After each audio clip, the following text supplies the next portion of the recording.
కానీ జగన్మోహన్ రెడ్డి గారు ఏం చేస్తున్నారంటే గంజాయి బ్యాచ్ల్ని అలాగే మొన్న బెట్టింగ్లో ఓడిపోయి చనిపోయిన సూసైడ్ చేసుకున్న అతన్ని ఇలాంటి వాళ్ళకు ప్రోత్సహిస్తున్నారా? మరి ఎందుకు ఇలాంటి దారిని ఎంచుకుంటున్నారా? ఆయన నేచర్ అది. ఓకే, ఆయన నేచర్ ఏంటంటే హింస, రౌడీయిజం, మీరు అన్నట్టు ఇందాక గంజాయి, డ్రగ్స్, వీటన్నిటితో వాళ్ళకి ఎక్కిచ్చేసి కొంతమందిని సైకోలుగా తయారు చేసి ప్రజాస్వామ్యంలో గలిబిలి చేసి రాజారెడ్డి రాజ్యాంగాన్ని అమలుపరుస్తూ అవసరమైతే శవాల మీదనే సరే నేను పరిపాలన చేయాలి, అడ్డొస్తే చంపేయాలి అంటాడు.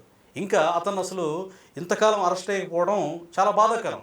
ఎందుకంటే అప్పుడు గతంలో కూడా అతను సీఎంగా ఉన్నప్పుడు ముఖ్యమంత్రి చంద్రబాబు నాయుడు గారిని కాల్ చేయాలి, చంపేయాలని చెప్పాడు. అవును, ఆ మాటలు అనొచ్చా? అసలు ఆ స్టేట్మెంట్ని సుమోటోగా తీసుకుని అతను జైలు వేయాల్సిన అవసరం ఉంది.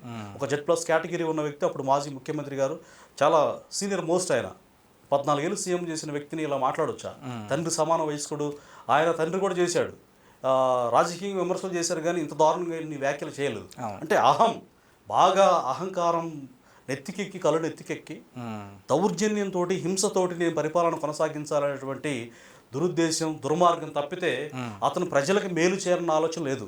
గెలిపించిన ప్రజలకు దగ్గర ఉండాలి. అసలు అంతెందుకు, వివేకానంద రెడ్డి గారిని దారుణ హత్య చేసినప్పుడు గుండెపూటని ఎవరు చెప్పారు? వీళ్ళే చెప్పించారు. విజయసాయి రెడ్డి ఆయన సొంతంగా చెప్పలేదు, అవినాష్ రెడ్డి వాళ్ళు చెప్పమని చెప్పానని చెప్పాడు. ఓకే, తర్వాత అసలు నారాసుర రక్త చరిత్ర అది కవర్ చేయలేకపోయారు. మరి దాన్ని అసలు చంపారు. పోలీసు వారు టచ్ కూడా చేయకూడదు ఆ బాడీని, కడిగి నీట్గా ఆయన బెడ్రూమ్లో చంపేశారు. తర్వాత వాష్రూమ్లోకి ఏడ్చుకుపోయి అన్నారు, బాత్రూంలోకి ఏడ్చుకుపోయి ఆ బ్లడ్ మొత్తం ఎందుకు ఫ్లోరింగ్ కడిగారు? కుట్లు ఎందుకు వేశారు? మెదడు తట్టు నరికి చంపినప్పుడు కుట్లు ఎందుకు వేశారు? ఇవన్నీ ప్రజలకు అర్థమైపోయింది.